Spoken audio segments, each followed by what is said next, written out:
الحمد لله وكفى وسلام على عباده الذين اصطفى أما بعد فأعوذ بالله من الشيطان الرجيم بسم الله الرحمن الرحيم إن عدة الشهور عند الله 12 شهرا في كتاب الله يوم خلق السماوات والأرض منها 4 حرم ذلك الدين القيم فلا تظلموا فيهن أنفسكم صدق الله مولانا العظيم رب اشرح لي صدري ويسر لي أمري واحلل عقدة من لساني يفقه قولي اللهم صل على محمد وعلى آل محمد كما صليت على إبراهيم وعلى آل إبراهيم إنك حميد مجيد اللهم بارك على محمد وعلى آل محمد كما باركت على إبراهيم وعلى آل إبراهيم إنك حميد مجيد۔ محترم میرے بھائیوں اور دوستوں اور میری ماں اور بہنوں، اللہ تبارک و تعالیٰ کا ارشاد ہے ان عدت الشہور عند اللہ 12 شہرا فی کتاب اللہ یوم خلق السماوات والارض، کہ بے شک اللہ تبارک و تعالیٰ کے نزدیک مہینوں کی تعداد 12 ہے۔ یہ اللہ پاک نے مضمون قرآن مجید میں ذکر فرمایا ہے۔ سورۃ التوبہ کی آیت ہے کہ بے شک مہینوں کی تعداد اللہ کے یہاں 12 ہے، اور یہ اب کی نہیں، یوم خلق السماوات والارض، یہ اس وقت سے تعداد اور ترتیب چلی آ رہی ہے جس وقت اللہ پاک نے آسمانوں کو اور زمین کو پیدا کیا۔ غرض یہ کہ جب سے کائنات بنی اسی وقت سے اللہ پاک نے مہینوں کا نظام اسی طرح سے مرتب فرمایا جو آج کل موجودہ زمانے میں ہمارے درمیان میں ہے۔ پھر ارشاد فرمایا منہا 4 حرم، ان 12 مہینوں میں سے 4 مہینے ایسے ہیں جو قابل احترام ہیں، زیادہ قابل احترام ہیں۔ تو اس مضمون سے ایک بات تو یہ سمجھ میں آئی کہ مہینوں کی تعداد جو ہم قمری مہینے شمار کرتے ہیں، جن کا آغاز محرم سے ہوتا ہے اور اختتام ذی الحجہ پر ہوتا ہے، یہ جو 12 مہینوں کی تعداد ہے یہ اللہ پاک کی جانب سے مقرر کردہ ہے، متعین کردہ ہے۔ مفسرین نے اس آیت کے ذیل میں لکھا ہے کہ اس سے مراد یہ بھی ہے کہ اللہ تبارک و تعالیٰ ہی کی طرف سے ان کے نام بھی بیان کیے ہوئے ہیں، اللہ ہی کی طرف سے بتایا گیا ہے۔ اس میں بندوں کو کسی قسم کا تصرف کرنا اور کسی قسم کی تبدیلی کرنا، کمی زیادتی کرنا جائز نہیں ہے، یہ اللہ پاک کا بنایا ہوا متعین کردہ نظام ہے۔ دوسری بات یہ سمجھ میں آئی کہ ان مہینوں میں سے 4 مہینے زیادہ قابل احترام ہیں۔ کسی مہینے میں کوئی نحوست ذکر نہیں فرمائی کہ ان 12 میں سے فلاں میں نحوست ہے یا فلاں مہینہ منحوس ہے، یہ ذکر نہیں فرمایا۔ البتہ یہ ضرور فرمایا کہ منہا 4 حرم، ان 12 مہینوں میں سے 4 مہینے زیادہ قابل احترام ہیں۔ اور نبی اکرم صلی اللہ تعالی علیہ وسلم نے حجۃ الوداع کے موقع پر ان 4 مہینوں کی تشریح فرمائی کہ یہ 4 مہینے اللہ کے نزدیک زیادہ قابل احترام ہیں۔ وہ 4 مہینے کون سے ہیں؟ وہ ذی قعدہ، ذی الحجہ، محرم اور رجب، 3 تو ترتیب سے ہیں، ذی قعدہ، اس کے بعد ذی الحجہ، اس کے بعد محرم ہے، اور ایک اس ترتیب سے ہٹ کر ہے وہ رجب کا مہینہ۔ یہ جو 4 مہینے قابل احترام ہیں یہ رمضان کے علاوہ ہیں۔ رمضان کا قابل احترام ہونا یا اس کی تعظیم یا اس کی عظمت تو اپنی جگہ مسلم ہے ہی ہے، اس رمضان المبارک کے بعد جو قابل احترام ہیں وہ یہ 4 مہینے ہیں جن کو رسول پاک صلی اللہ تعالی علیہ وسلم نے متعین فرمایا۔ ان 4 مہینوں کا احترام زمانہ جاہلیت سے چلا آ رہا تھا. اس قدر لوگ احترام کرتے تھے کہ جیسے ہی ذی قعدہ شروع ہو جاتا تو آپس میں جنگ و جدال، لڑائیاں، قتل و قتال یہ سب چھوڑ دیا کرتے تھے. بڑے بڑے ڈاکو بھی ڈاکہ ڈالنے سے رک جاتے کہ نہیں یہ قابل احترام مہینہ ہے، اس میں ایسا نہیں کرنا ہے. اور گناہوں سے اپنے آپ کو باز رکھنے کی کوشش کیا کرتے تھے کہ نہیں یہ تو قابل احترام مہینہ ہے. جیسے ہی ذی قعدہ آیا تو جنگیں رک جایا کرتی تھی. ذی الحجہ میں لڑائیاں نہیں ہوتی تھیں، محرم میں لڑائیاں نہیں ہوتی تھیں، رجب میں لڑائیاں نہیں ہوتی تھیں. بہت زیادہ وہ لوگ احترام کیا کرتے تھے. اللہ پاک نے ان مہینوں کے احترام کو اسی طرح سے برقرار رکھا اور ارشاد فرمایا منہا اربعۃ حرم، 4 مہینے قابل احترام ہیں اور جن کی وضاحت اور تشریح آپ کے سامنے کر چکا ہوں. فلا تظلموا فیہن انفسکم، ان مہینوں کا احترام کرتے رہنا، کسی قسم کا ظلم ان میں نہ کرنا، زیادتیاں نہ کرنا، کسی مہینے کو اپنی طرف سے منحوس نہ سمجھنا، کسی مہینے کو اپنی طرف سے احترام نہ دینا. جو اللہ کی جانب سے ہے اس کو اسی طرح سے سمجھنا. امام جساس رحمۃ اللہ علیہ نے اس آیت کے ذیل میں لکھا ہے کہ اس سے یہ بھی پتہ چلتا ہے کہ جو آدمی ان 4 مبارک مہینوں میں نیک اعمال کی پابندی کرتا ہے اللہ پاک اسے سال کے باقی مہینوں میں بھی توفیق عطا فرماتے ہیں. جو ان 4 مہینوں میں عبادت کی پابندی کرے گا وہ سال کے باقی 8 مہینوں میں بھی خوب عبادت کرے گا. اور جو آدمی ان 4 مہینوں میں اپنے آپ کو گناہوں سے بچائے گا اللہ پاک اس کو باقی مہینوں میں بھی گناہوں سے بچنے کی توفیق دیں گے. جب یہ 4 قابل احترام ہیں، گناہ ہر مہینے میں کرنا جرم ہے، نافرمانی ہے، ظلم ہے، زیادتی ہے، لیکن ان مہینوں کے اندر گناہ کرنا اور زیادہ جرم ہے اور زیادہ بڑا گناہ ہے اور زیادہ بدنصیبی کی بات ہے.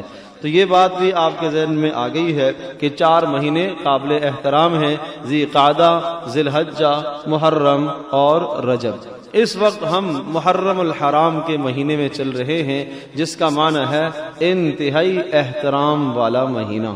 لیکن یاد رکھیے گا اس کا احترام پہلے سے چلا آ رہا ہے. کب سے؟ یوم خلق السماوات والارض منہا اربعۃ حرم، جس دن سے اللہ پاک نے آسمان و زمین کو، کائنات کو بنایا ہے اس وقت سے یہ 4 مہینے قابل احترام ہیں. ایسا نہیں ہے کہ ان کا احترام محرم میں احترام اس لیے آ گیا کہ حضرت حسین رضی اللہ تعالیٰ عنہ کی شہادت کا واقعہ پیش آیا، یہ وجہ اس کے قابل احترام ہونے کی نہیں ہے. یہ پہلے سے قابل احترام چلا آ رہا ہے.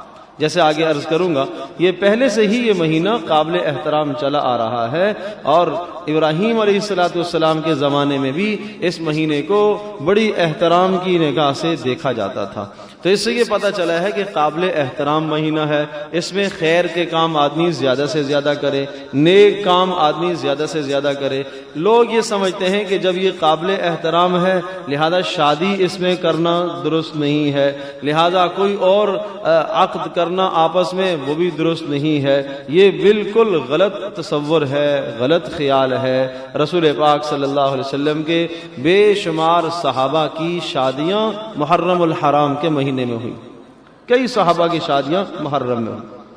تو اس لیے محرم کے مہینے میں عام طور پر ہمارے یہاں تصور کیا جاتا ہے محرم سے پہلے ذی الحجہ میں، ذی قعدہ میں خوب شادیوں کا رواج ہوتا ہے اور سارے کہہ رہے ہیں کہ بھئی کہ مہینہ آنے والا ہے محرم کا، محرم میں بھی شادی نہیں کرنی. اس کے بعد سفر کا مہینہ آنے والا ہے، وہ تو ہے ہی صفر ہے، سفر ہے ہی صفر ہے، وہ تو بالکل ہی منحوس ہے. یہ بالکل غلط خیال ہے. آپ کو قرآن کی آیت بتائی سورہ توبہ کی جس میں اللہ نے ارشاد فرمایا کہ تعداد مہینوں کی 12 ہے، 4 قابل احترام زیادہ ہیں، کوئی مہینہ منحوس نہیں ہے، کوئی مہینہ منحوس نہیں ہے، کوئی دن منحوس نہیں ہے. ہاں منحوس دن انسان کے لیے وہ ہوتا ہے جس دن اس نے اللہ پاک کو ناراض کیا، وہ دن اس کے لیے منحوس ہے. وہ دن انسان کے لیے جو ہے وہ باعث عبرت ہے کہ جس دن اس نے اپنے خالق کو، اپنے مالک کو ناراض کیا. اور وہ رات، جس رات میں اس نے اللہ کے سامنے بغاوت کی، اللہ کی نافرمانی کی، چھپ چھپ کر اس نے گناہ کیے، یقیناً یہ راتیں اس آدمی کے لیے تو منحوس ہیں لیکن بے شمار لوگوں کے لیے یہ خیر کی ہیں. یہ تو وقت گزر رہا ہے، آدمی چاہے تو اس وقت کو اپنے لیے بابرکت بنائے اور چاہے تو اپنے لیے اس کو منحوس بنائے، یہ انسان کے اپنے اختیار میں ہے۔ قالوا طائرکم معکم ان ذکرتم بل انتم قوم مسرفون، فرمایا تمہارے پاس جو نحوستیں آتی ہیں وہ تو تمہارے اعمال کا نتیجہ ہے، وہ تمہارے اعمال کا نتیجہ ہے۔ رسولوں کو کہنے لگے لوگ انا تطیرنا بکم، ہمارے پاس نحوستیں آ گئی، یہ قحط سالی ہو گئی، یہ جناب فقر ہو گیا، یہ جناب بلائیں اور مصائب اور بیماریاں بڑھ گئیں، اس لیے کہ رسولوں نے آ کر نئی نئی باتیں بتانا شروع کی، ان کی نحوست کی وجہ سے ایسا ہوا۔ تو اللہ پاک نے رد فرمایا تو انما طائرکم معکم، کہ نحوستیں تمہارے اعمال کی وجہ سے ہوتی ہیں، نہ محرم میں نحوست ہے اور نہ سفر کے مہینے میں اور نہ کسی اور مہینے میں نحوست ہے۔ تو محرم الحرام کا مہینہ قابل احترام ہے، اس کا احترام ضرور کیا جائے، اس میں عبادت کی کثرت کی جائے۔ نبی علیہ الصلوۃ والسلام ان چاروں مہینوں کے اندر جن کا تذکرہ کیا عبادت کی کثرت فرمایا کرتے تھے۔ اور پھر ہماری اسلامی تقویم اور اسلامی کیلنڈر کا آغاز وہ بھی محرم کے مہینے سے ہوتا ہے، جس کو ہم قمری سال کہتے ہیں۔ قمری سال کا آغاز بھی محرم سے اور اختتام ذی الحجہ پر۔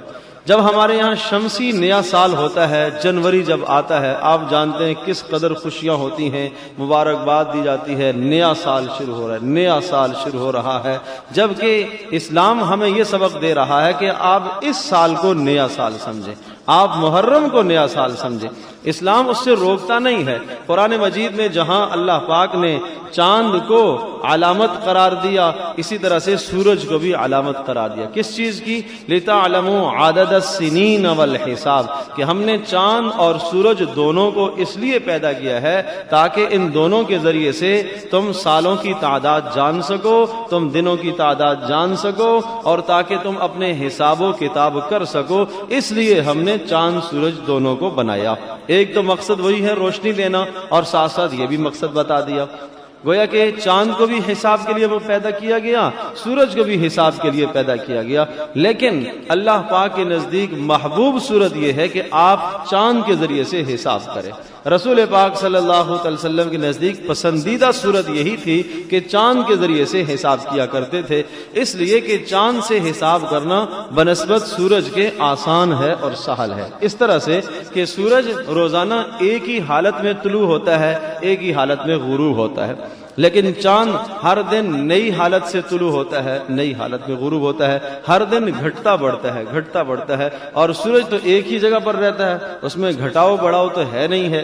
رسول پاک صلی اللہ علیہ وسلم سے پوچھا گیا یسألونک عن الاہلہ، آپ سے پوچھتے ہیں کہ چاند گھٹتا بڑھتا کیوں ہے؟ قل، کہہ دیجئے، ہی مواقیت للناس والحج، فرمایا اس لیے چاند گھٹتا بڑھتا ہے کہ اس کے ذریعے سے تم حج کے ایام تاکہ پہچان سکو اور لوگ تاکہ حساب و کتاب کو یاد رکھ سکیں، اس لیے وہ گھٹتا اور بڑھتا ہے۔ تو نبی علیہ الصلوۃ والسلام نے بھی ہمیشہ قمری حساب کو ہی مقدم رکھا ہے، اسی سے رسول پاک صلی اللہ علیہ وسلم حساب کیا کرتے تھے، صحابہ کے زمانے میں بھی اسی سے حساب چلتا تھا، اس لیے کہ اللہ کے نزدیک یہی پسندیدہ، یہی محبوب ہے۔ منع نہیں ہے اگر کوئی آدمی شمسی سے شمار کرتا ہے اور سورج سے اپنا حساب کتاب اور تاریخ شمار کرتا ہے، عیسوی سال شمار کرتا ہے، تو بھی منع نہیں ہے، ناجائز نہیں ہے، لیکن پسندیدہ یہ ہے کہ قمری حساب کتاب کو رواج دیا جائے۔ اس آیت سے یہ بات بھی پتہ چلتی ہے کہ قمری حساب کتاب یاد رکھنا فرض کفایہ ہے۔ فرض کفایہ کیوں فرض کفایہ ہے؟ اس لیے کہ رمضان کے روزے رکھنے ہیں، اس لیے کہ حج کے موقع آتے ہیں، اس لیے کہ 10 محرم الحرام میں روزے کا حکم ہے، تو وہ جب ہی ہو سکے گا کہ جب آپ کو قمری تاریخیں یاد ہوں۔ کسی کو بھی نہیں معلوم کہ آج قمری کون سی تاریخ ہے، کون سا مہینہ چل رہا ہے، اگر کسی کو بھی نہیں پتا پھر سارے گناہگار ہوں، پھر سب گناہگار ہوں گے، اور اگر چند افراد اس چیز کو سیکھ لیتے ہیں، جان لیتے ہیں، تو پھر سب سے فرض کفایہ ادا ہو جائے گا۔ اس لیے کہتے ہیں کہ اس قمری تاریخ کا یاد رکھنا فرض کفایہ کا درجہ ہے۔ نبی علیہ الصلوۃ والسلام عرض کیا کہ اسی قمری تاریخ سے حساب کیا کرتے تھے۔ کیسے؟ آپ علیہ السلام نے ارشاد فرمایا نحن امۃ امیہ لا نکتب ولا نحصی، ہم تو امی لوگ ہیں، لکھنا پڑھنا ہمیں آتا نہیں ہے، ہم حساب کتاب ہاتھوں سے ہی کرتے ہیں۔ تو رسول پاک صلی اللہ علیہ وسلم نے انگلیوں سے حساب کتاب فرمایا۔ آپ نے ارشاد فرمایا الشہر ہاکذا وہاکذا وہاکذا او ہاکذا۔ آپ نے 3 بار انگلیوں 10 اس طرح سے پھیلائی، فرمایا مہینہ اس طرح سے ہوتا ہے، ایسے ہوتا ہے، ایسے ہوتا ہے، یعنی 30 انگلیاں ہو گئی۔ اور پھر ایک بار آپ نے ایک انگلی گھٹا دی اور فرمایا او ہاکذا، یا ایسے ہوتا ہے، یعنی 29 کا بھی ہوگا اور 30 کا بھی ہوگا۔ اور محدثین نے لکھا ہے کہ رسول پاک صلی اللہ علیہ وسلم اگر یوں کہہ دیتے کہ مہینہ 30 دنوں کا ہوگا یا 29 دنوں کا ہوگا تو تب بھی بات پوری ہو جاتی، لیکن آپ نے انگلیوں سے کیوں اشارہ کیا؟ اس لیے اشارہ کیا تاکہ ان پڑھ آدمی بھی سمجھ سکے، جس کو حساب کتاب یاد نہیں ہے، جس کو لکھنا نہیں آتا، پڑھنا نہیں آتا، گنتی نہیں آتی، اس کو نہ 29 کا پتہ نہ 30 کا پتہ، انگلیوں تو اندازہ ہے ہی ہے کہ اتنی موجود ہیں۔ تو اس لیے رسول پاک صلی اللہ علیہ وسلم نے آسان اور سہل صورت فرمائی۔ اور آپ حیران ہوں گے، محدثین نے اس جملے سے، نبی علیہ السلام کی اس اشارے سے بے شمار مسائل کا استنباط کیا ہے کہ اس طرح سے رسول پاک صلی اللہ علیہ وسلم نے اپنی امت کو آسان انداز سے سمجھایا ہے۔ تو یہ اس وقت کی بات ہے کہ جب نبی علیہ السلام نے ایک موقع پر اپنی ازواج کے پاس نہ جانے کی قسم کھائی تھی۔ اس کو ایلا شریعت کی اصطلاح میں کہتے ہیں۔ تو یہ ایلا ہوتا ہے، تو جب مہینے کے ایک مہینے کی قسم کھائی آپ علیہ السلام نے، اور جب 29 دن پورے ہو گئے تو آپ علیہ السلام گھر تشریف لائے، تو صحابہ نے کہا اللہ کے رسول ایک دن تو باقی ہے، 30 تو ابھی نہیں ہوئے، مہینہ تو 30 کا ہے۔ تو پھر اس موقع پر آپ نے ارشاد فرمایا تھا کہ مہینہ ایسے ایسے ایسے اور ایسے ہوتا ہے۔ رسول پاک صلی اللہ علیہ وسلم نے اشارہ کر کے بتایا کہ 29 کا بھی مہینہ ہوتا ہے، 30 کا بھی مہینہ ہوتا ہے۔ عدت جو عورتیں شمار کرتی ہیں ان کے لیے بھی حکم ہے کہ وہ قمری سال سے عدت شمار کریں گی، شمسی سے نہیں، شمسی مہینوں سے نہیں۔ لہٰذا اس کا طریقہ کار یہ ہوتا ہے کہ اگر کسی عورت کے شوہر کا انتقال ہوتا ہے کسی اسلامی مہینے کی پہلی تاریخ کو، مثلاً یکم محرم کو انتقال ہو جاتا ہے، تو اس کے بعد 3-4 ماہ 10 دن وہ شمار کرے گی۔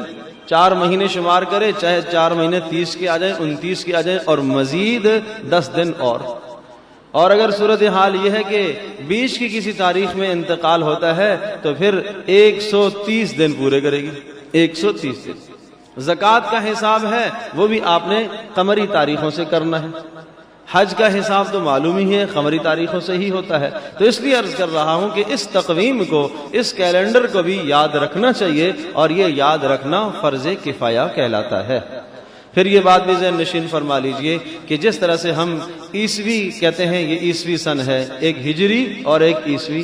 عیسوی کا تعلق ہم کہتے ہیں کہ عیسیٰ علیہ السلام سے ہے، نسبت عیسیٰ علیہ السلام کی طرف ہے، اور ہجری کا تعلق رسول پاک صلی اللہ علیہ وسلم کی ہجرت سے ہے۔ جب حضرت عمر رضی اللہ تعالیٰ کا دور تھا تو صحابہ نے آپس میں مشورہ کیا کہ ہم اپنی تاریخ کو کس چیز سے ہم اپنا سال شمار کریں۔ اس سے پہلے بدر سے سال شمار کرتے تھے، احد سے شمار، یا کوئی بھی معروف واقعہ ہوتا اس سے اپنی تاریخ لوگ شمار کیا کرتے۔ مثلا کوئی بچہ پیدا ہوتا تو کہتے ہیں وہ جو فلان جنگ ہوئی تھی اس جنگ کے 10 دن بعد یہ بچہ پیدا ہوا، اس طرح سے اپنی تاریخ یاد رکھا کرتے تھے۔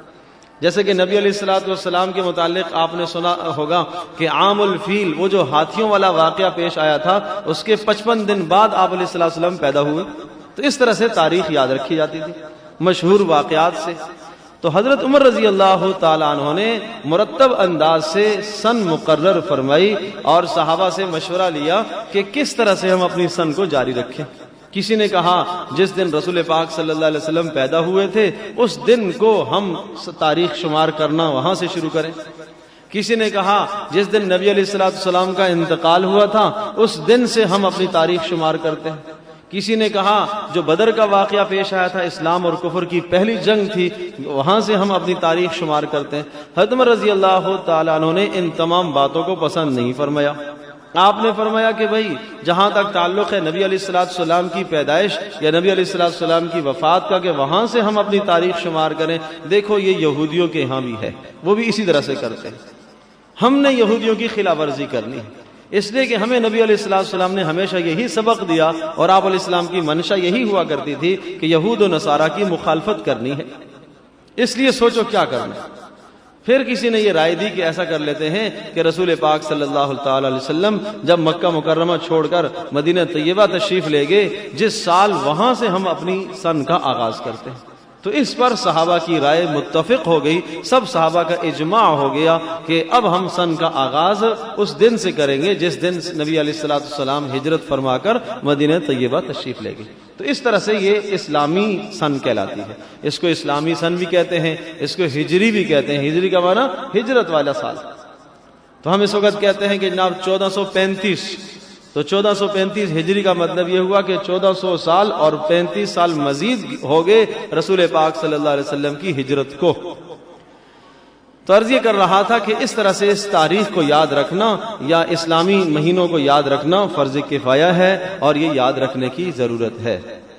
اب یہ بات ذہن نشین فرما لیجئے کہ یہ محرم الحرام کا مہینہ ہے، اس مہینے میں حضرت صلی اللہ تعالی وسلم سے کیا کوئی اعمال ثابت ہیں یا نہیں ثابت ہیں؟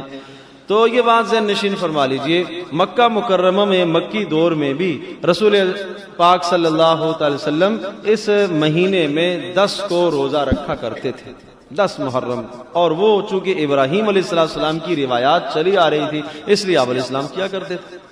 اور مدینہ طیبہ میں جب آپ تشریف لے گئے وہاں چونکہ یہود بھی آباد تھے، یہود آباد تھے تو یہود 10 محرم کو روزہ رکھا کرتے تھے، بہت اہتمام سے روزہ رکھا کرتے تھے۔ تو نبی علیہ السلام نے ان سے پوچھوایا کہ آپ جو 10 محرم کا روزہ رکھتے ہو اس کی کیا وجہ ہے؟ کیا اس مہینے کو یا اس دن کو آپ کے یہاں کوئی تاریخی حیثیت حاصل ہے؟ انہوں نے کہا ہاں، ہمارے یہاں تو اس کو بڑی تاریخی حیثیت حاصل ہے اور ہم اس دن کو عید کا دن شمار کرتے ہیں۔ تو ارشاد فرمایا کیوں؟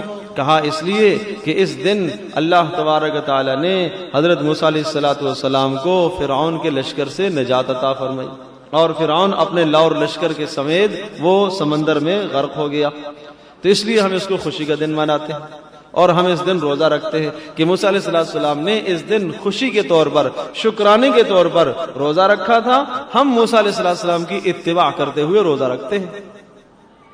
تو نبی علیہ السلام نے ارشاد فرمایا کہ ہم موسیٰ علیہ السلام کی پیروی کرنے کے زیادہ حقدار ہیں کہ ہم موسیٰ علیہ السلام کی پیروی کریں، لہٰذا ہم بھی رکھیں گے۔ آپ علیہ السلام نے صحابہ کو حکم دیا کہ آپ رکھو، چنانچہ رواج ہو گیا کہ صحابہ 10 محرم کا روزہ رکھا کرتے اور خوب اہتمام سے روزے کا اہتمام ہوتا تھا۔ پھر ایک وقت وہ آیا کہ نبی علیہ السلام سے کہا گیا اللہ کے رسول 10 محرم کو یہودی روزہ رکھتے ہیں، آپ ہمارے لیے کوئی فرق کر دیجئے 10 محرم میں تاکہ یہودیوں کے ساتھ شباہت لازم نہ آئے۔ تو نبی علیہ السلام نے ارشاد فرمایا کہ اچھا، اگر آئندہ سال میں زندہ رہا، میں حیاتی ہوا، تو پھر میں اس 10 محرم کے ساتھ ایک روزہ اور میں لاؤں گا، 9 کا یا 11 کا۔ رسول پاک صلی اللہ علیہ وسلم نے یہ جملہ اس وقت ارشاد فرمایا تھا جب 10 محرم کی تاریخ گزر چکی، روزہ ہو چکا تھا۔ آپ نے فرمایا آئندہ سال ایسا کروں گا، اور اللہ پاک کی تقدیر غالب آ کر رہی، آئندہ سال محرم آنے سے پہلے پہلے نبی علیہ السلام دنیا سے رخصت ہو گئے۔ گویا کہ محرم میں یوں ارشاد فرمایا، پھر اس کے بعد سفر، پھر اس کے بعد ربیع الاول میں رسول پاک صلی اللہ علیہ وسلم کا وصال ہو گیا۔ تو حضرت عبداللہ ابن عباس رضی اللہ تعالیٰ عنہ ارشاد فرماتے ہیں کہ حضرت صلی اللہ علیہ وسلم کے اس فرمان کا منشا یہی تھا کہ اگر آئندہ سال میں زندہ رہا تو میں یہودیوں کی شباہت اختیار نہیں کروں گا، بلکہ مخالفت کرتے ہوئے ساتھ ایک روزہ اور میں لاؤں گا۔ حضرت کی یہ تمنا تھی، لہذا ہم اس کے ساتھ ایک روزہ اور ملائیں گے، اور صحابہ نے ہمیشہ اسی پر عمل کیا کہ 9 کا یا 11 کا ساتھ روزہ ملایا کرتے تھے۔ تو اس لیے 10 اور 9 یا 10 اور 11 2 روزے محرم کے وہ رکھنے سنت ہیں، وہ رکھنا بڑا اجر ہے۔ آپ علیہ السلام نے ارشاد فرمایا کہ مجھے امید ہے کہ اس ایک روزے کے بدلے میں اللہ تبارک و تعالیٰ تمہارے 1 سال کے گناہوں کو معاف کر دے گا۔ کتنا بڑا اجر ہے! تو اس لیے اس روزے کا اہتمام کیا جائے، ضرور رکھا جائے، لیکن یہودیوں سے، غیر مسلموں سے، کافروں سے مخالفت کرتے ہوئے ان کی شباہت نہ اختیار کی جائے۔ تاہم اگر کوئی آدمی 9 کا نہیں رکھ پایا، 11 کا نہیں رکھ پایا، اور اس کی نیت تھی کہ 9 کا بھی رکھے گا، یا اس کی نیت تھی کہ جناب وہ 11 کا بھی رکھے گا، کسی عذر کی بنا پر نہیں رکھ پایا، ایک ہی روزہ رکھا، گناہگار نہیں ہوگا، جب بھی جائز ہے، ثواب ہے، اجر ملے گا، یقیناً اسے اجر ملے۔ اس لیے کہ اس کا ایک روزہ رکھنا وہ نبی علیہ السلام کی اتباع میں ہے، حضرت موسیٰ علیہ السلام کی اتباع میں ہے، اور قصداً اور ارادتاً اس نے حضرت صلی اللہ علیہ وسلم کی مخالفت نہیں کی، بس اس کو موقع نہیں مل پایا، 11 کا نہیں رکھ سکا یا 9 کا نہیں رکھ سکا تو کوئی حرج نہیں، 10 کا بھی رکھ دیا جائے، اجر سے خالی نہیں ہے۔ تو کسی نہ کسی درجے میں اہتمام کیا جائے۔ تو ایک تو روزے کا عمل ہے، اور دوسرا پہلے عرض کر چکا ہوں کہ اس مہینے میں جو آدمی جتنی عبادت کی کثرت کرے گا اللہ تبارک و تعالیٰ اس کو سال کے باقی مہینوں میں عبادت کی توفیق عطا فرمائے گی، اور جو آدمی جتنا گناہوں سے بچے گا اللہ پاک سال کے باقی مہینوں میں بھی اسے گناہ سے بچنے کی توفیق عطا فرمائیں گے۔ تو دن رات عبادت میں بھی کثرت ہو، اور 9 اور 10 یا 10 اور 11 کے روزے کا بھی اہتمام ہے۔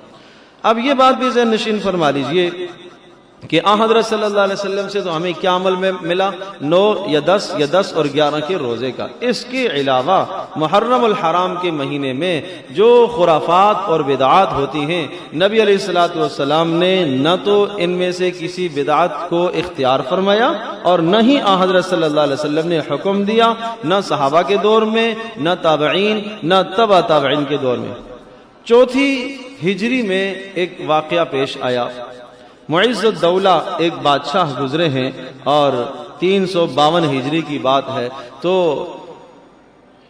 انہوں نے یہ کیا کہ جب محرم کا مہینہ آیا تو انہوں نے بازاروں میں چراغاں کرنا شروع کیا، اور اسی طرح سے خواتین کو حکم دیا کہ وہ منہ سے، چہرے سے پردے کو ہٹا کر بازاروں میں نکلیں اور اپنے چہروں پر تماچے ماریں، اس لیے کہ اس دن حضرت حسین رضی اللہ تعالیٰ عنہ کی شہادت کا واقعہ پیش آیا ہے۔ تو وہاں سے یہ آہستہ آہستہ رسم چلی اور چلتی چلی گئی، اور اب لوگ اسے دین کا حصہ سمجھتے ہیں، اور اب جو خرافات اور بدعات 10 محرم کو ہوتی ہیں اور جو گناہوں کا ارتکاب ہوتا ہے وہ ایسے برے مفاسد ہیں کہ ان کا تذکرہ کرنا بھی زیب نہیں دیتا۔ تو میرے عزیز دوستو اور بزرگوں اور ماں اور بہنوں، نہ ایسی چیزوں کو دیکھنا جائز، نہ ایسی چیزوں میں شمولیت اختیار کرنا جائز۔ جو چیز کرنا ناجائز ہے اس کا دیکھنا بھی ناجائز ہے۔ تعزیہ نکالنا حرام ہے، ناجائز ہے۔ یہ یہودیوں کے طریقے ہیں، نصرانیوں کے طریقے ہیں، اور اسی طرح سے جناب مرثیے پڑھنا یہ بھی انہی کے طریقے ہیں، اور اسی طرح سے سینہ کوبی کرنا، چہروں پر تماچے مارنا اور بالوں کو نوچنا۔ حضرت صلی اللہ علیہ وسلم نے ارشاد فرمایا کہ جس نے زد کوب کیا اپنے آپ کو، اپنے سینے پر مارا، اپنے چہرے پر مارا، فرمایا فلیس منا، وہ ہمارا نہیں ہے، وہ ہمارا نہیں۔ من شق الجیوب وضرب الخدود، جو چہروں پر مارتے ہیں اور فرمایا اپنے سینوں کو چاک کرتے ہیں اور اسی طرح سے سینوں پر ضربیں لگاتے ہیں، ارشاد فرمایا فلیس منا، ہمارا ان سے کوئی تعلق نہیں ہے۔ واضح روایت ہے، بالکل صاف ستھری حدیث ہے، رسول پاک صلی اللہ علیہ وسلم نے ارشاد فرمایا کہ ہمارا ایسے سے کوئی تعلق نہیں۔ تو جب نبی علیہ السلام نے اس سے منع فرمایا، آپ نے یہ بھی ارشاد فرمایا کہ جو آدمی چہرے پر مارے گا، سینے پر مارے گا، ارشاد فرمایا کہ یہ جاہلیت کے عمل کر رہا ہے، یہ جاہلیت والے کام کر رہا ہے۔ اسلام ان تمام کاموں کو مٹاتا ہے۔ کسی پر غم آیا، صدمہ آیا اور دکھ اور تکلیف آئی ہے تو دکھ اور تکلیف کے موقع پر اس کو 3 دن تک سوگ منانے کی اجازت ہے۔ گھر میں فوتگی ہو گئی ہے، 3 دن تک سوگ منایا جائے۔ بیوی کو اجازت ہے کہ وہ شوہر کی جدائی میں 4 ماہ 10 دن سوگ منائے، اس کے علاوہ سوگ کی اجازت نہیں ہے۔ کہ ہر سال انہی روایات کو ہم لے کر آئیں کہ حضرت حسین رضی اللہ تعالیٰ عنہ کی شہادت کا واقعہ پیش آیا تھا، لہٰذا ہم یوں کریں گے۔ یاد رکھیے گا اسلام ان تمام چیزوں سے ہمیں روکتا ہے، اس میں کوئی شک نہیں، کوئی شک نہیں۔ حضرت حسین رضی اللہ تعالیٰ عنہ کے تذکرے کرنا، ان کی منقبت اور ان کی سیرت کو بیان کرنا اور ان کے فضائل اور محاسن کا تذکرہ کرنا، یہ بڑی خیر کی بات ہے، اور نہ صرف خیر کی بات ہے بلکہ ہم سمجھتے ہیں کہ ہمارے ایمان کا حصہ ہے۔ جس شخص کو حضرت حسین رضی اللہ تعالیٰ عنہ سے نفرت ہے، حضرت حسن سے نفرت ہے یا حضرت علی سے نفرت ہے، وہ اپنے ایمان کی خیر منائے، اس کا ایمان ہی نہیں ہے۔ اس لیے کہ آپ علیہ السلام نے ارشاد فرمایا کہ اے اللہ، یہ حسن اور حسین یہ دونوں میرے پھول ہیں، جو ان سے محبت کرے گا ان سے میں محبت کرتا ہوں، اور جس سے میری محبت ہے اس کی اللہ سے محبت ہے۔ نبی علیہ السلام بے حد پیار فرمایا کرتے، بے حد پیار کیا کرتے تھے۔ رسول پاک صلی اللہ تعالی وسلم ایک مرتبہ گھر کے اندر تشریف فرما ہیں اور حضرت حسن اور حسین رضی اللہ تعالیٰ عنہما دونوں حضرت صلی اللہ علیہ وسلم کی پیٹھ پر سوار ہیں اور نبی علیہ السلام جھکے جھکے چل رہے ہیں. سبحان اللہ. حضرت علی رضی اللہ تعالیٰ نے دیکھا اور بچوں سے کہا کیا ہی خوبصورت سواری ہے تمہاری. ظاہر ہے کہ نبی علیہ السلام کی پیٹھ پر دونوں بچے سوار ہیں, کتنی سعادت کی بات ہے.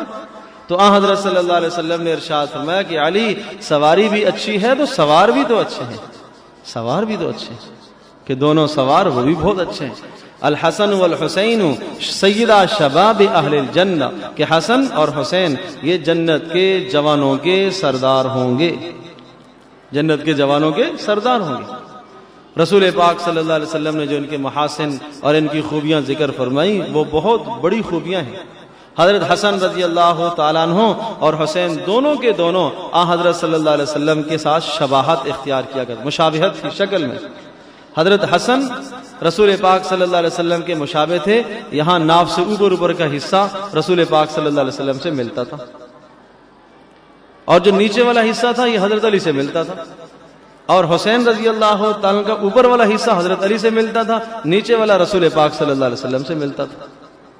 اور حضرت صلی اللہ علیہ وسلم کو ان دونوں سے, ان بچوں سے اس قدر عقیدت تھی, محبت تھی کہ نبی علیہ السلام ایک مرتبہ جمعے کے دن منبر پر خطبہ ارشاد فرما رہے ہیں کہ یہ دونوں بچے کھیلتے کھیلتے مسجد میں داخل ہوئے. نبی علیہ السلام منبر سے اترے اور جا کر ان دونوں کو اٹھایا, گود میں لیا اور اپنے ساتھ لا کر بٹھایا. یہ بڑا اعزاز ہے, یہ بڑی عزت ہے. ظاہر ہے اولادیں ہیں, اولادوں سے پیار ہوتا ہے, نواسوں سے محبتیں ہوا کرتی ہیں, پیار ہوتا ہے. اور پھر نبی اکرم صلی اللہ تعالی علیہ وسلم کے نواسے وہ کیا ہی بلند مقام رکھتے ہیں, وہ کیا ہی عزت کے مالک ہیں. یہ سب باتیں اپنی جگہ پر مسلم ہیں, ان کے تذکرے کرنا باعث خیر ہے, باعث اجر ہے اور ضرور تذکرے کیے جائیں. لیکن وہ ان تمام خرافات سے خالی تھے, نہ تو انہوں نے حکم دیا, نہ انہوں نے کہا, اور نہ وہ ان تمام چیزوں پر راضی ہیں. تو میں یہ عرض کر رہا تھا کہ اس وقت جتنی بھی خرافات ہوتی ہیں اس میں کوئی شک نہیں, ہمارے پاس جو اس وقت مجمع بیٹھا ہوا ہے کوئی بھی ایسا نہیں ہے جو اس مجمع میں شریک ہوتا ہو, نہیں شریک ہوتے, الحمدللہ ثم الحمدللہ, ایسا نہیں ہوتا. لیکن کبھی کبھی دیکھتے ضرور ہے کہ کیا ہو رہا ہے. یاد رکھیے گا جس چیز کا کرنا ناجائز ہے اس کا دیکھنا بھی ناجائز, بس جس چیز کا بولنا ناجائز ہے اس کا سننا بھی ناجائز ہے. تو نہ تو آپ دیکھیے نہ تو آپ سنیے, ان تمام خرافات سے اپنے آپ کو بچائیے.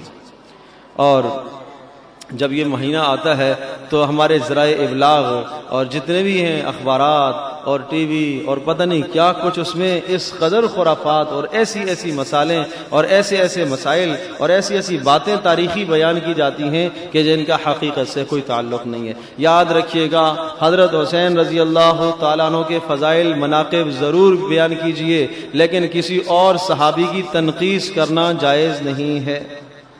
ہاں یہ خاص خیال کی بات ہے کہ حضرت حسن کے مناقب بیان کیجئے, حضرت علی کے فضائل بیان کیجئے, پڑھیے ضرور, لیکن حضرت علی رضی اللہ تعالی کے فضائل بیان کرتے ہوئے کسی اور صحابی کی توہین لازم آئے, تنقیص لازم آئے, اسلام اس کی اجازت نہیں دیتا. میں آپ کو ایک مثال دیتا ہوں. رسول پاک صلی اللہ علیہ وسلم نے ارشاد فرمایا تم میں سے کوئی آدمی یہ نہ کہے کہ میں یونس بن متہ سے افضل ہوں. کیا مطلب؟ مطلب یہ تھا کہ رسول پاک صلی اللہ علیہ وسلم کے متعلق ہمارا عقیدہ ہے کہ حضرت صلی اللہ علیہ وسلم تمام انبیاء سے افضل ہے, ہمارا ایمان ہے. جب سب انبیاء سے افضل ہیں تو آپ نے اس طرح سے منع فرمایا کہ تم میں سے کوئی کسی نبی کا نام لے کر نہ کہے, نام لے کر نہ کہے کہ میرے بارے میں یہ نہ کہے کہ محمد صلی اللہ علیہ وسلم یونس سے بھی افضل ہیں, موسیٰ سے افضل ہیں, فلاں سے افضل ہیں. ایسا نہ کرو. کیوں؟ اس لیے کہ اس میں دوسروں کی توہین ہوتی ہے, حوصلہ شکنی ہوتی ہے. ایسا نہ کرو. مثال کے طور پر ایک استاد ہے, ٹیچر ہے, وہ اپنی کلاس میں بچوں کو کہتا ہے کہ یہ جو لڑکا ہے یہ سب سے قابل ہے, اچھی بات ہے, لیکن اگر وہ تذکرہ کر کے کہتا ہے کہ یہ لڑکا جو ہے یہ فلاں سے بھی, اس کا نام لے کے کہتا ہے کہ یہ لڑکا یہ عبداللہ سے بھی قابل ہے, عبد الرحمن سے بھی قابل ہے, خالد سے بھی قابل ہے, فلاں سے بھی اچھا ہے, فلاں سے بھی اچھا ہے, تو وہ جن جن سے اچھا ہے ان کے دلوں پر کیا گزرے گی, بھئی ہم نے کیا قصور کیا, ہمارا دل نام کیوں لیا جا رہا ہے. تو اس لیے نبی علیہ السلام نے اس سے منع فرمایا. تو حضرت حسن کی تعظیم کیجئے, حضرت حسین رضی اللہ تعالیٰ کے فضائل مناقب بیان کیجئے، لیکن کیا حضرت حسن اور حسین رضی اللہ تعالیٰ عنہما کے فضائل اور مناقب بیان کرنے کے لیے ضروری ہے کہ حضرت معاویہ رضی اللہ تعالیٰ پر تنقیص کی جائے؟ یا حضرت علی رضی اللہ تعالیٰ کے فضائل اور مناقب بیان کرنے کے لیے کوئی ضروری ہے کہ حضرت معاویہ رضی اللہ تعالیٰ عنہ پر کیچڑ اٹھایا جائے؟ اسلام اس کی اجازت بالکل نہیں دیتا۔ حضرت معاویہ رضی اللہ تعالیٰ کا اپنی جگہ پر مقام ہے، بلند و بالا مقام ہے۔ نبی علیہ السلام نے ان کے لیے دعائیہ کلمے ارشاد فرمائے، اللہم علمہ الحساب والکتابہ، اے اللہ انہیں حساب کتاب کا علم عطا فرما، وقہ العذاب، اے اللہ ان کو عذاب سے محفوظ فرما لے۔ کس کے متعلق؟ حضرت معاویہ رضی اللہ عنہ کے متعلق ارشاد فرما، جو کہ کاتب وحی ہیں۔ تو اس لیے اس بات کا خاص خیال رکھا جائے، صحابہ کے مسائل اور ان کے فضائل اور مناقب، سب کے فضائل اور مناقب بیان کیے جائیں۔ ان لوگوں کا آپس میں جو تعلق تھا وہ باہمی بے انتہا محبت اور پیار، سب کے سب آپس میں نرم تھے، رحماء بینہم، قرآن کہتا ہے کہ آپس میں نرم دل ہے۔ تو لہٰذا ہم نہ فیصلہ کریں کہ یہ یوں ہوتا تو یہ ہو جاتا، تو اس طرح سے کرتے تو یہ ہو جاتا۔ ان تمام خرافات سے ہم اپنے آپ کو بچائیں، ان تمام بدعات سے اپنے آپ کو بچائیں، تاکہ ہمارے ایمان محفوظ رہے۔ اور حضرت امام شافعی رحمۃ اللہ علیہ کا ایک قول یاد آیا، وہ ارشاد فرمایا کرتے تھے کہ جب اللہ تبارک تعالیٰ نے ہماری تلواروں کو صحابہ کے خونوں سے محفوظ رکھا تو ہمیں چاہیے کہ ہم اپنی زبانوں کو بھی ان کی برائیوں سے محفوظ رکھیں، کہ صحابی کا تذکرہ ہمیشہ اچھائی کے ساتھ کرو، اس لیے کہ وہ صحابی جس نے نبی پاک صلی اللہ علیہ وسلم کو صرف اور صرف ایک بار بھی دیکھا اور ایمان پر اس کا انتقال ہوا، وہ جنتی ہے۔ یہ اللہ کا فیصلہ ہے، وَكُلًّا وَعَدَ اللَّهُ الْحُسْنَى، اس لیے کہ نبی پاک صلی اللہ علیہ وسلم کی نگاہ کرم کوئی معمولی نگاہ تھوڑا ہی ہے کہ جس پر نگاہ پڑ گئی اس کے لیے جنت کا فیصلہ ہو گیا، اس کے لیے جنت کا فیصلہ ہو گیا۔ اور عبداللہ ابن مبارک رحمۃ اللہ علیہ سے کسی نے پوچھا کہ حضرت معاویہ رضی اللہ تعالیٰ عنہ افضل تھے یا حضرت عمر بن عبدالعزیز افضل تھے؟ عمر بن عبدالعزیز رحمۃ اللہ علیہ تابعین ہیں، حضرت معاویہ رضی اللہ تعالیٰ عنہ صحابی ہیں، اور حضرت عمر بن عبدالعزیز رحمۃ اللہ علیہ نے بھی ایک خلافت کا زمانہ گزارا جن کو خلیفہ خامس کہا جاتا ہے۔ جس طرح سے ابوبکر، عمر، عثمان و علی رضی اللہ تعالیٰ عنہم کی خلافت تھی، اسی طرح سے عمر بن عبدالعزیز رحمۃ اللہ علیہ کا 2 سال کی خلافت کا زمانہ بھی اسی طرح سے پرامن زمانہ گزرا۔ تو اس لیے کسی نے یہ سوال پوچھا تو ارشاد فرمایا کہ آپ نے کیا تقابل کیا ہے؟ میرا تو ایمان ہے کہ حضرت معاویہ رضی اللہ تعالیٰ عنہ نبی علیہ السلام کے ساتھ رہے ہیں، آپ علیہ السلام کی صحبت اٹھائی ہے۔ جس گھوڑے پر سوار ہو کر حضرت معاویہ رضی اللہ تعالیٰ عنہ نے نبی پاک صلی اللہ علیہ وسلم کے ساتھ سفر فرمایا، اس گھوڑے کے نتھنے کا جو گرد و غبار ہے وہ بھی عمر بن عبدالعزیز سے اعلیٰ اور افضل ہے۔ باقی بات تو بات کی، وہ غبار کیوں؟ اس لیے کہ یہ غبار نبی پاک صلی اللہ علیہ وسلم کے جسم سے مس ہو کے آیا ہے، آپ علیہ السلام کے پیارے جسم سے لگ کر آیا ہے۔ تو ہمارا تو یہی ایمان ہے، یہ عقیدہ ہے۔ تو اس لیے اعتدال میں اپنے آپ کو رکھا جائے، اعتدال، اور اللہ پاک سے مانگا بھی جائے کہ اللہ پاک ہمیں حق سمجھائے اور حق سیکھنے کی اور حق جاننے کی اللہ پاک ہمیں توفیق عطا فرمائے۔ وآخر دعوانا الحمدللہ رب العالمین۔ لکھا ہے کہ میری بیٹی عائشہ شہاب کے حق میں دعا فرمائیے، اس دعا کی زندگی اللہ پاک خوش رکھے۔ دونوں میں بہت لڑائی جھگڑا ہوتا ہے، دوری کی وجہ سے میری بیٹی یہاں پاکستان میں ہے اور داماد امریکہ میں ہے۔ اللہ پاک بہت آسان فرمائے، بہت آسان فرمائے۔ بسم اللہ الرحمن الرحیم 786 مرتبہ پڑھ کر پانی پر دم کر کے پلائیے، آپس میں محبت قائم ہوگی، اللہ آسان فرمائے۔ آخری بات یہ عرض کرتا ہوں کہ نبی علیہ السلام نے جب شباہت سے منع فرمایا کہ غیر مسلموں کی شباہت بھی نہ اختیار کی جائے، تو پھر ہم اس بات کی کوشش کریں کہ 10 محرم کو ہم نے تو روزہ رکھنا ہے، ہمیں نبی پاک صلی اللہ علیہ وسلم کی شباہت اختیار کرنی ہے۔ اور یہ جو کوئی مخصوص قسم کے کھانے ہم اس دن بناتے ہیں اور پھر ان کو تقسیم کیا جاتا ہے گھر گھر میں، یہ آپ علیہ السلام سے ثابت یقیناً نہیں ہے۔ آپ علیہ السلام نے تو روزہ رکھا، ہم روزہ رکھ کر نبی پاک صلی اللہ علیہ وسلم کی اتباع کریں، اس موقع پر بھی غیروں کی شباہت سے اپنے آپ کو بچائیں۔ اللہ پاک ہم سب کے لیے عمل کرنا آسان فرمائے۔